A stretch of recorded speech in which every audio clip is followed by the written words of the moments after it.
오늘 저희들에게 하나님께서 허락하신 생명의 말씀입니다. 33면에 있습니다. 창세기 24장 61절에서 67절입니다. 구약 성경 33면 창세기 24장 61절에서 67절입니다.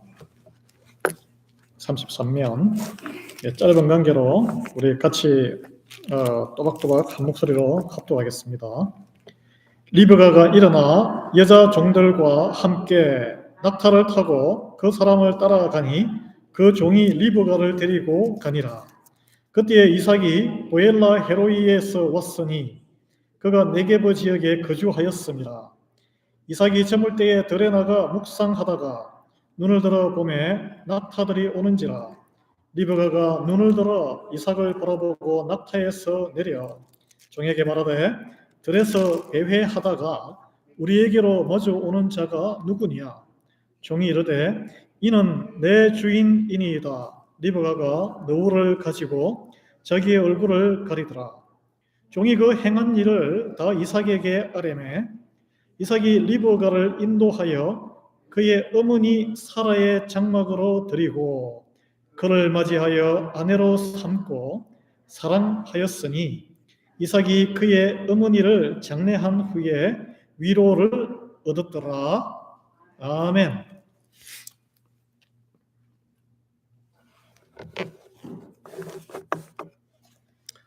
이 당신의 과거와 화해하라라는 책이 있는데요. 그 책을 쓴 분은 상담학자이고 미국의 탈봇 신학대 교수 노먼 라이트 박사라고 합니다. 내가 이 책을 이게 화면에 보이시죠? 영어로는 Making Peace with Your Past. 우리 모두가 다 각을 가지고 있죠. 이분의 주장은 뭐냐면 우리 각 사람들 안에는 그리스도인에게도 영적인 성장을 가로막는 내면에 상처받은 어린아이가 웅크리고 있다는 거예요. 이 어린아이는 어릴 때는 부모로부터 또는 세월이 지나면서 여러부터 상처를 받아서 여러 가지 강압 이렇게 막 시켜서 또는 거부를 많이 받았어 또는 과잉보호를 받은 결과 또는 어떤 이들로 인해서 좀 더 잘할 수 없어 완벽주의 또는 그냥 방치돼서 무절제하게 방치된 결과 또는 어떻게 폭력을 두들겨 맞았다든지 그런 영향들로 인해서 이게 이제 세월이 지나면서 잊혀졌는데 그게 안에 남아있다는 거예요. 근데 그 이제 상처가 해결되지 않으면 그 비슷한 유형을 어떻게 만나거나 다른 사람이 그걸 쿡 찌르면 거기서 팍 터지면서 성장이 멈춰진다는 거예요. 성장이. 그 이제 과거의 상처가 굶어서 딱지가 됐는데 그걸 트라우마라고 한답니다. 트라우마라는 단어 들어보셨죠? 그리스도인으로 믿음의 성장을 하다가도 어떤 계기로 우리가 인간관계라든지 부부관계도 그렇고 어떤 계기로 이 트라우마를 건드리면 사람마다 다 달라요. 그게 내 안에 잠들고 있던 그 어린 아이의 상처가 울면서 갑자기 마비가 되는 거예요. 그러면 성장을 그 순간 탁 멈추게 됩니다.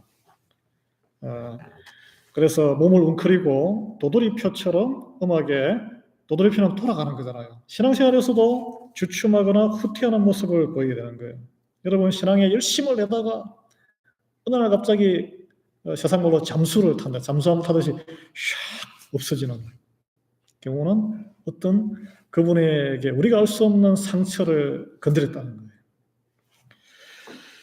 그래서 이 트라우마는 트라우마트에서 과거에 겪었던 충격적인 사건으로 인해서 쉽게 잊히지 않고 기억 속에 오래 남아있다가 비슷한 상황을 겪거나 그런 상황을 떠올릴 만한 장소 또는 그런 사람을 접하면 과민 반응을 보이거나 충격을 다시 받거나 감정적으로 확 자기를 보호하기 위해서 회피하거나 판단이 마비되는 현상이 오는 것을 말합니다.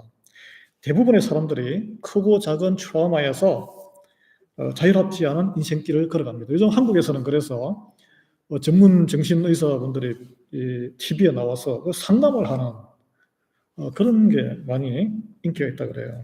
네. 여러분, 우리 믿음의 사람도 이 트라우마의 덫에 걸리면 신앙을 다 까먹고 후퇴할 수 있습니다. 네. 오늘 본문 이야기의 구성은 아주 짧은 구절이고 스토리도 간단해요. 아브라함의 늙은 종이 이삭의 신부감 리브가를 찾아서 이제 데리고 가나안 땅으로 해서 서로 사랑하게 되었고 잘 살게 되었다는 이야기입니다. 해피 스타링 또는 해피 엔딩 스토리예요.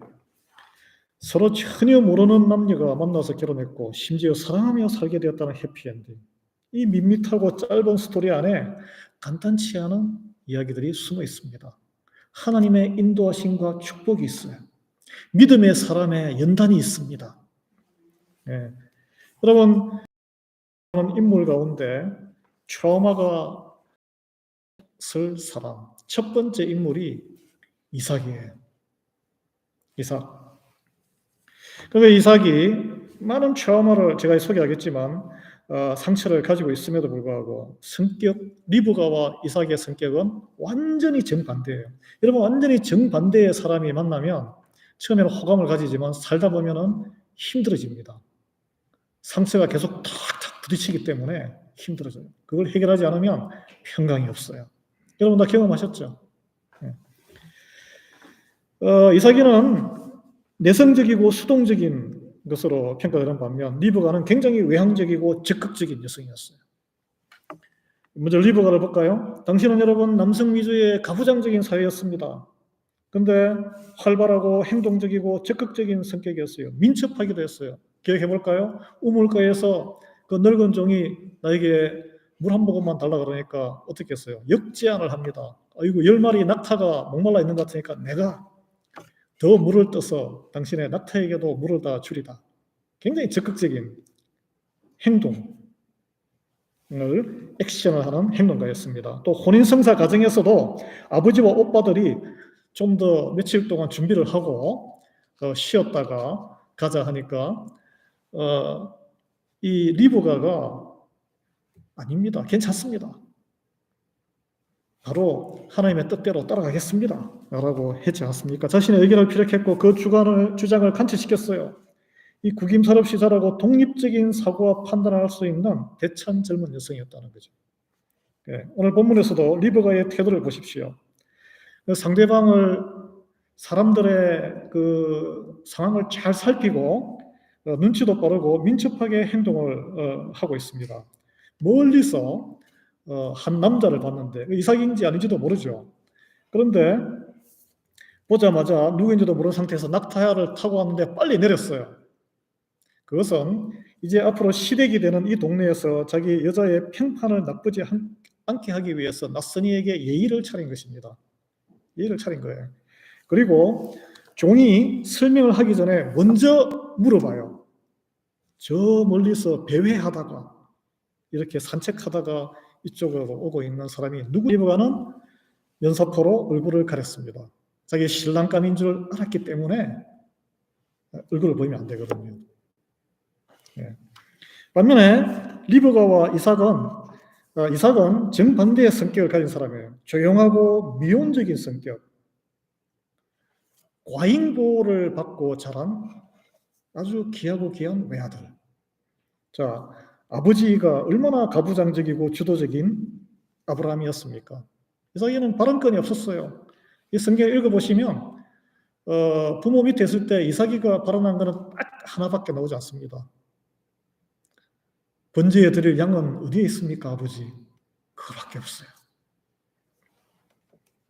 우리 이민 1세대들이 얼마나 주도적입니까? 부모님들.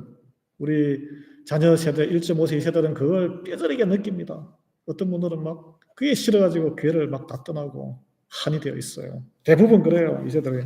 근데 1세대들은 낯선 곳에 가서 살아남아야 되고 용맹할 수밖에 없어요. 아브라함도 그랬어요. 자기 그 무섬들, 종들 다 모아서 군대를 조직해서 전쟁을 치를 정도로 용맹무쌍한 사람이고 또 그 모든 토착민들이 우상숭배를 하는데 자기만 홀로 하나님을 믿어 제단을 쌓고 살았던 용기 있는 사람입니다. 그리고 아들에게는 모든 것을 다 해결해주는 해결사였어요. 아브라함은 또 하나님의 사자와 하나님과 대화하는 장면도 많이 나와요. 그 또 지역의 왕들과 협상하는 장면도 나옵니다. 그렇지만 이삭은 자기를 주장하는 바는 전혀 없어요. 아버지에게도 번제드릴 양은 어디 있습니까? 딱 한 것을 물었는데 아버지가 대답하니까 그걸로 끝이에요, 그냥. 끝. 이삭이가 대외 활동을 했다 이런 언급도 없습니다.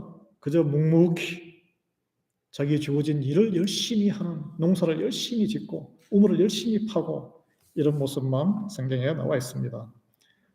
아버지만 그랬을까요? 어머니 사라는 엄청난 과잉보호를 했어요. 그 대표적인 사건이 이제 이복형이 이스마엘이 있었는데 태어났을 때 15살 연상이잖아요. 아예 형이 집에서 같이 데리고 놀면서 좀 놀릴 수도 있는 거지.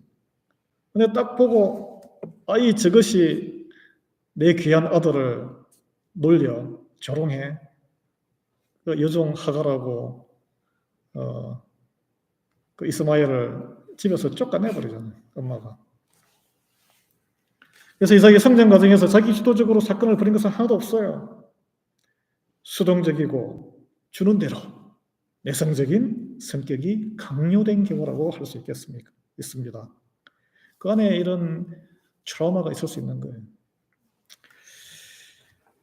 그리고 이런 걸 종합해 볼 때, 이 묵상해 보면 그런 상황에서 이삭에게 있는 상처는 무엇이었을까? 의지할 사람도 없고 믿을 사람도 없다는 거예요. 지금 오늘 이 상황에서는 이미 엄마 사라는 죽고 없는 상황이고 아버지 아브라함도 너무 늙어서 어떤 학자들은 이미 죽었다는 이야기도 있고 그런데 그건 확인이 안 됩니다. 그리고 자기 친인척이 아무도 없어요. 형제 자매도 없어요. 유일하게 있는 이복형 이스마엘은 원수지간 비슷하게 되었어요. 아버지가 뚝 떼가지고 요단강 저 동쪽으로 거기서 살아라. 그래도 별로 없고 그리고 아버지와 어머니에 대한 추억이 뭐가 있습니까? 사랑을 많이 받았지만 아버지에게는 결정적으로 배신당한 경험이 있지 않습니까? 믿고 의지하면서 기쁨으로 그 먼 거리를 둘이서 여행을 떠났는데 갑자기 밧줄로 깡깡 묶어가지고 칼로 죽이려고 했으니 그 충격이 얼마나 컸겠어요. 평생의 트라우마로 남았을 것입니다. 그리고 형에게도 조롱당한 그 경험도 트라우마가 될 수도 있고 더구나 그나마 있던 그 이복형 혈육을 엄마가 쫓아서 멀리 보내버린 자기는 혈혈단신 이제 고립된 인생을 살아가게 되는 거죠. 그래서 하나뿐인 형으로부터 괴롭힘을 당한 어린 시절의 그 작은 트라우마에서 성장 과정에서 오는 아버지와 어머니의 과도한 간섭과 통제, 아버지로부터 받은 갑작스런 그 배신의 경험, 이건 사람을 믿지 못하는 그런 불신의 고통이 있을 수 있어요. 그리고 사방을 둘러봐도 누구 하나 믿을 사람 없는 거예요. 이제 누구를 믿어요? 그 외로움. 자, 이런 내면의 상처들이 가득하면 전혀 성격이 다른 사람, 전혀 집안의 배경과 그리고 이렇게 쾌활하고 활발한 사람을 만나서 온전한 가정을 과연 이룰 수 있겠습니까? 하나님은 그런데 그런 여인을 배우자로 보내주신 거예요. 네. 이 트라우마가 치유되지 않고 통제가 안 되면 관계를 망치게 됩니다. 그래서 무엇보다 부부의 연합을 이루지 못하고 성숙한 어른으로 성장하지를 못해요.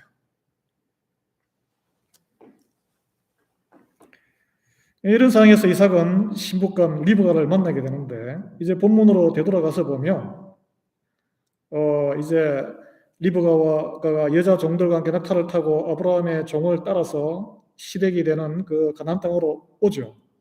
그리고 이제 이삭이 이제 처음 만나게 되는 장면을 이렇게 묘사합니다. 62절, 63절인데 그때에 이삭이 보엘라 헤로이에스 왔으니 그가 네게브 지역에 거주하였습니다.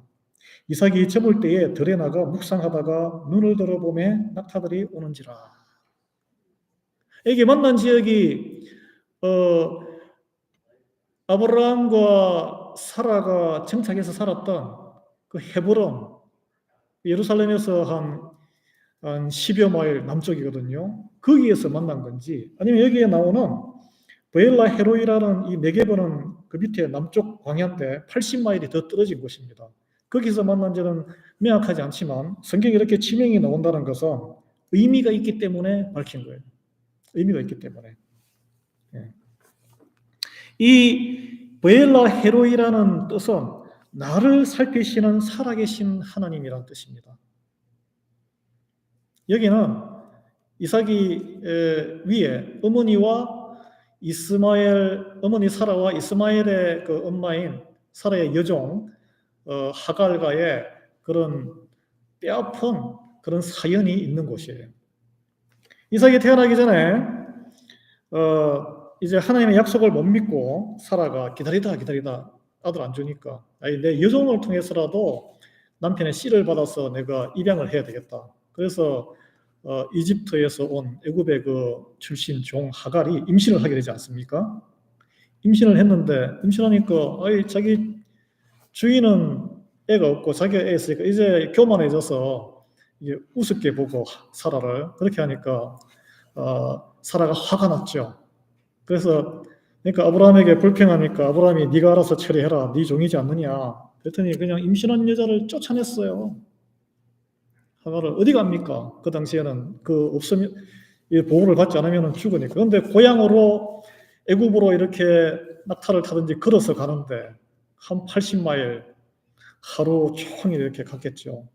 가서 그 광야에서 목이 마르고 신세가 너무나 처량해서 울고 고통 가운데 있으니까 하나님의 사자가 나타나서 샘물을 주시고 축복을 주시고 약속의 땅으로 너희 주인에게 돌아가라. 아브라함에게 돌아가라. 그래서 나온 그 우물 이름 그 지역을 하갈이 붙인 이름이 베엘라 헤로이라는 거예요. 베엘라 헤로이. 근데 성경에 보면은 이 아브라함도 그렇고 이 이삭도 초기에 이 베엘라 헤로이 요 샘물을 중심으로 아마 거기서 양떼를 치고 일을 했던 것 같아요. 왜냐하면 거기가 이제 물이 있으니까 오아시스잖아요.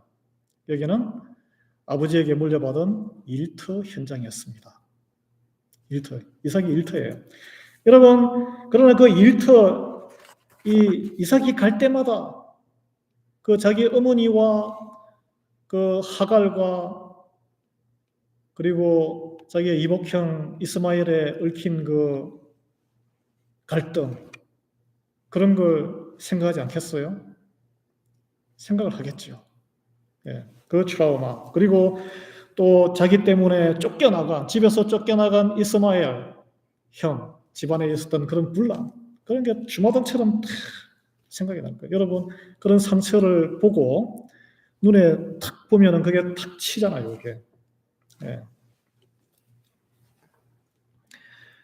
그러나 그곳은 또 상처와 그런 아픔의 현장이기도 하지만 돌보시는 살아계신 하나님이 역사하셨던 곳이기도 합니다. 항상 우리가 우리 마음속에 어떤 상처를 건드릴 때에는 하나님이 역사하시는 시간이라는 것을 기억할 필요가 있어요.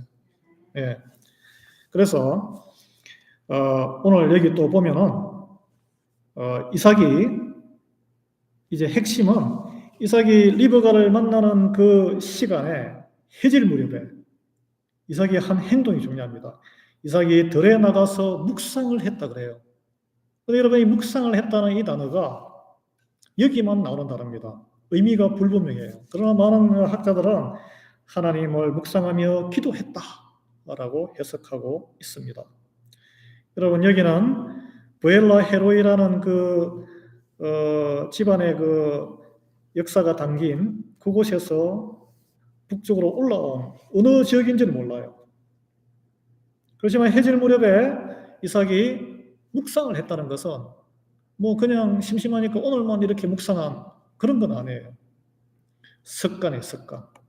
해가 질 무렵이면 들을 거닐면서 석양을 보면서 하나님을 묵상하고 하루를 정리하고 기도하는 습관이 이삭에게는 있었던 것입니다. 베엘라 헤로이, 이삭에게는 자기를 더 외롭게 고립시킨 이스마엘 형과의 그런 관계가 쫙 연결되는 트라우마를 일으키는 장소였습니다. 그러나 거기서 그는 일터에서 매일 이를 양떼를 이렇게 넣고 하나님을 묵상했던 거예요. 여러분, 우리가 사람마다 다 다릅니다. 어떤 분은 뭐 요걸 단추를 누르면은 왱왱왱 돌아가면서 마비되는 그런 게 다 사람마다 있잖아요. 꼭지가 돈다는 이야기인데 어떤 특정 단어가 될 수도 있고 어떤 특정 행동이 될 수도 있고, 구체적인 예를 제가 안 들겠습니다. 사람마다 다 다르기 때문에 그런 상처가 성장 과정이나 또는 각 개인마다 다를 수 있어요. 근데 그런 상처를 매일 바라봐야만 하는 장소에서 일을 해야 한다면 여러분 얼마나 괴롭겠습니까? 계속 그게 생각이 난다면. 근데 이삭이는 그때 하나님을 묵상했다는 거예요. 네. 이 트라우마 치료를 위해서는 노출 치료는 어떤 그 원인을 보면은 사람들이 확 피하고 도망가 버리는데, 그렇잖아요. 우리 교회에서도 이게 내 마음에 걸려, 저 사람이 하는 행동이 나한테 계속 상처를 줘요. 그러면은 제일 편한 게 뭐예요? 그 사람 안 보면 되죠. 떠나버려요. 그냥 피해버려요. 그러면은 그게 치유가 됩니까? 다른 교회에 가서 다른 상황에 가서 똑같은 상황을 만나면 또 도망가야 돼요. 그래서 피하지 않고 이걸 치유하고 넘어가야 됩니다. 눈을 들어 하나님을 깊이 묵상해야 돼요. 우리 죄도 마찬가지예요. 계속 죄를 피해야 되지만 하나님의 능력으로 이겨 넘어야 합니다. 네. 여러분이 이삭이가 모리아산 번제 사건을 생각할 때마다, 아버지의 추억을 생각할 때마다 좋은 일도 많았겠지만 두 가지 기억이 날 거예요. 철저하게 믿었던 아버지로부터 배신당한 경우, 그 아버지의 눈빛, 번뜩거리는 칼라, 악몽이죠, 악몽. 그러나 하나님이 갑자기 개입하신 그 음성과 수풀에 걸린 숙양을 제공한 하나님의 보살핌, 같은 사건에 같은 시간대에 서로 완전히 다른 것이 기억 속에 같이 있는 것입니다. 네. 같은 사건에서 여러분은 무엇을 기억하고 묵상해야 할까요? 믿음의 선택은 우리의 상처를 곰쓸게 할 듯이 계속 하는 것이 아니고 하나님을 묵상하는 것입니다. 네. 그래서 다윗은 시편 27편 10절에 보면 이런 표현을 해요. 다윗의 시인데, 내 부모는 나를 버렸으나 여호와는 나를 영접하시리이다. 이런 표현을 했는데 다윗이 무슨 고합니까? 아니, 그렇지만 다윗이 느끼기에는 이거 나는 버림받은 자식이네, 그렇게 느끼며 성장했다는 거예요. 실제로 그랬어요. 보십시오. 다윗이 나가서 골리앗과 이렇게 싸우러 자원했을 때 형들과 아버지가 뭐라 그랬어요? 가서 양이나 쳐. 네가 뭘 한다고. 전쟁터에 데리고 나가지도 않았어요. 모든 형들은 전쟁터에 나가서 공을 세우기 위해서 용맹무쌍했는데 나는 함양 미달이니까 집에 그냥 양 똥이나 치우고 빗질만 하고 들판에 가서 네가 뭐 죽든 살든 네가 알아서 해. 막내였잖아요, 막내. 그리고 나중에 사무엘 선지자가 이새의 아들 중에 기름 부을 왕이 있다는 하나님의 말씀에 따라서 갔더니 아버지가 아들을 다 소개하는데 막내는 아예 소개도 안 해요. 다윗은 내 부모는 나를 버렸지만 여호와는 나를 영접하시리라. 그러면은 들판에서 양을 치면서 아이고 내 신세야. 아니 뭐 저런 아버지가 다 있어. 두고 보자. 또 뭐 아이고 나는 안 돼. 아버지도 나를 인정 안 하는데, 형들도 나를 무시하는데 내가 뭘 하겠어. 이렇게 신시한탄하지 않았다는 것입니다. 수금을 탁 치면서 매일, 얼마나 속이 끓었으면 매일 그 들판에서 수금을 쳐서, 수금을 하프죠, 하프. 가장 잘 치는 전문가 수준의 왕이, 나중에 사울 왕이 듣고 심령을 가라앉힐 정도로 탁월한 수준의 수금 연주가가 되면서 하나님을 묵상하고 하나님을 찬양하고 그러면서 기도를 드리고, 그 기도가 모여서 시편의 그 주옥 같은 시편의 일부가 되고, 예, 하나님 보시기에 얼마나 기쁘시겠어요. 그래서 목동이 왕까지 된 거예요. 여러분, 찰스 스펄전 목사는 유명한 한 몇십 년 전에 설교의 황태자인데, 이삭이 이렇게 날이 저물 때 들에 나가서 묵상하다가 리브가를 만난 이 장면을 이렇게 묘사하고 있습니다. 제가 너무 좋아서 한번 읽어보겠습니다. 주님과 홀로 있는 시간을 좀 더 많이 가질 때 우리 모두 주를 아는 지식에서 자라고 하나님 가까이 살며 은혜 안에서 자라게 될 것이다. 묵상이란 다른 곳에서 얻는 영의 양식을 곰곰이 생각하는 가운데 그 양식에 들어있는 진짜 양분을 빼내어 소화시키는 것이다. 묵상의 주제가 예수님이며 그 묵상은 정말 달콤할 것이다. 이삭은 혼자 묵상하다가 리브가를 발견했다. 마찬가지로 지금까지 많은 사람들이 묵상하다가 그들이 가장 사랑하는 주님을 발견했다. 하루가 끝나가는 시간인 해질 무렵 이 세상 염려를 다 잊어버리고 천국을 묵상하다가 기쁨을 누리면 우리 영혼이 쉬는데도 많은 유익을 줄 것이다. 일몰에 해가 지는 그 장엄한 광경을 바라보며 놀랍고 신기함을 체험할 것이요, 저녁이 다가오는 그 엄숙한 모습에 경외감을 느끼게 될 것이다. 여러분, 똑같은 상황에서 세상 걱정과 상황을 묵상하면 할수록 우리의 상처는 더 덧나고 더 고통스럽습니다. 더 심해져요. 그렇지만 주님을 묵상하면 할수록 우리에게 평강과 치유와 회복의 기적이 일어날 것입니다. 하나님을 묵상하는 것은 우리의 영혼이 하나님을 찬양하고 송축하는 거예요. 우리의 영혼을 하나님께 고정하는 거예요. 그래야 할 때 하나님은 성경 말씀을 약속해요. 우리 안에 기쁨이 회복될 것이다. joy. 하나님은 기쁨이시고 말씀은 우리에게 기쁨의 능력이십니다. 그래서 우리 찬양 복음성가도 있잖아요. 이렇게 고백, 이 비밀을 안 사람이 이런 고백을 해요. 내 평생 사는 동안 주 찬양하리. 여호와 하나님 내 주를 찬양하리. 주님을 묵상함이 즐겁도다. 아시죠? 내 영혼 주 안에서 참 기쁘다. 내 영혼아 주님을 송축하라. 내 영혼아 주님을 찬양하라. 내 영혼아 주님을 송축하라. 내 영혼아 주님을 찬양하라. 우리 영혼이 상처를 주목하지 않고 주님을 송축하고 찬양하게 해야 할 줄 믿습니다. 그래서 묵상은 내 영혼이 주님을 송축함으로써 우리를 끌어당기는 죄와 트라우마에서 자유를 누리게 하는 거예요. 자유로. 예수님께서는 우리를 죄에서, 이 모든 상처에서 자유를 누리게 하기 위해서 오시고 죽으신 것입니다. 그래서 묵상의 전형적인 예는 시편 103편의 1절 2절에 나오는데, 이것도 다윗의 고백이에요. 내 영혼아 여호와를 송축하라. 내 속에 있는 것들아 다 그의 거룩한 이름을 송축하라. 내 영혼아 여호와를 송축하며 그의 모든 은택을 잊지 말지어다. 자, 송축하는데 무엇을 잊지 말라고요? 하나님이 끼치신 은혜, 그 가운데 하나님이 역사하신 것을 잊지 말고 기억하는 것입니다. 그것을 묵상하라는 거예요. 여러분, 트라우마가 우리를 찌그러뜨리는 상황 계속 만날 수 있습니다. 그 상황을 묵상하지 말고 주님을 묵상하는 것을 선택하는 것이 우리의 영을 하나님의 은혜의 보좌 앞으로 담대하게 이끌고 가는 거예요.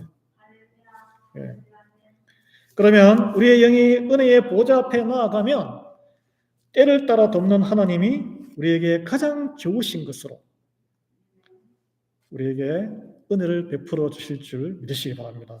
히브리서 4장 16절 말씀이에요. 그러므로 우리는 긍휼하심을 받고 때를 따라 돕는 은혜를 얻기 위하여 은혜의 보좌 앞으로 담대히 나아갈 것이니라. 그래서 이삭은 그 이복형 이스마엘과 집안의 흑역사가 얽혀 있는 그 트라우마 현장 부엘라 헤로이 일터에서 매일 하루를 보내고 저녁이면 해질 무렵에 하나님 묵상하기를 게을리하지 않았던 것입니다. 그 습관이 이어져서 때가 되매 리브가를 만나게 하나님 해주신 거예요. 여러분, 신앙생활에 습관이 중요해요. 새벽기도, 저녁기도, 매일 말씀을 10분이라도 시간을 딱 정하고 묵상하는 습관을 익히십시오.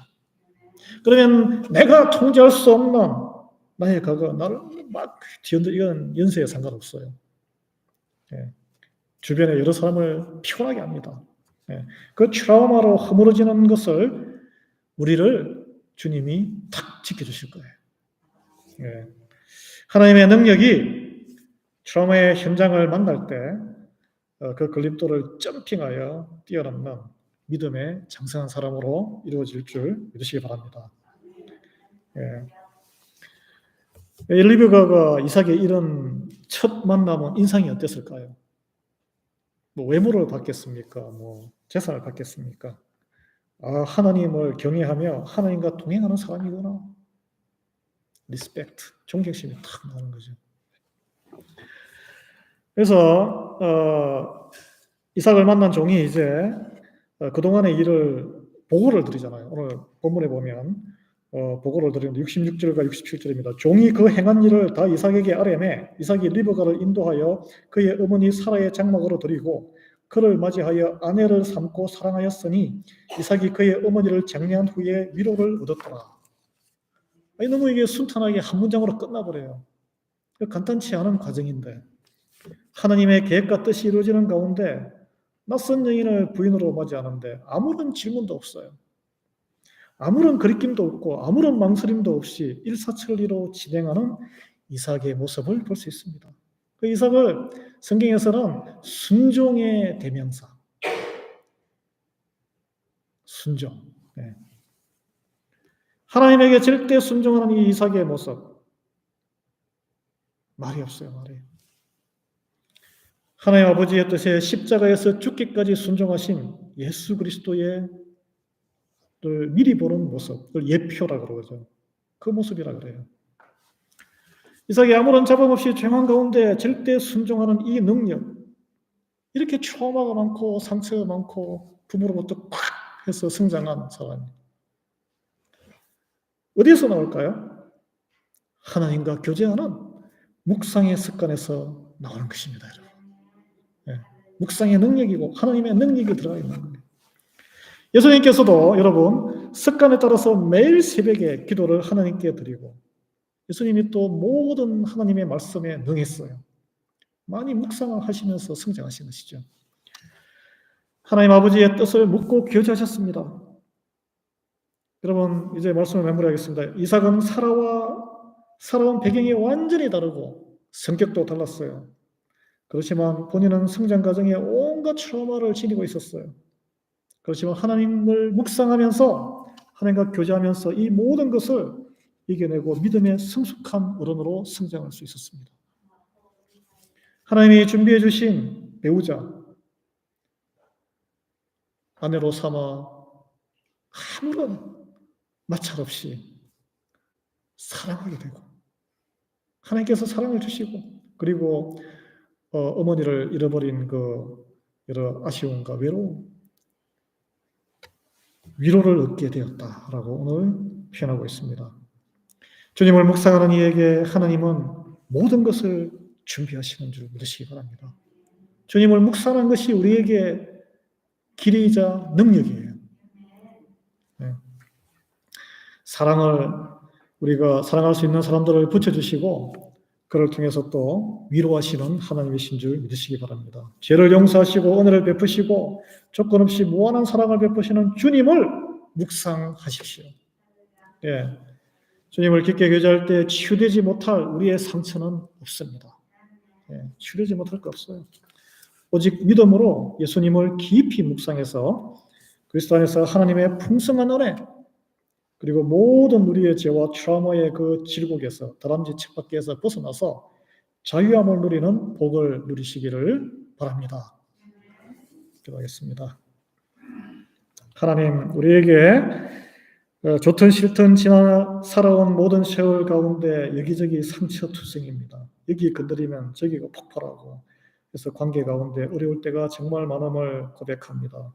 주여, 우리 성경의 믿음의 선진 가운데 그 누구보다 상처가 많았던 이삭의 이 묵상을 통해서 하나님을 트라우마가 있는 장소에서 매일 만나더라도 하나님을 깊이 묵상함으로 하나님의 능력으로 기쁨과 그리고 사랑과 그리고 화해와 그리고 순종의 길을 걸어간 이 믿음을 본받게 은혜 베풀어 주시옵소서. 예수 그리스도의 이름으로 기도합니다. 아멘. 우리 함께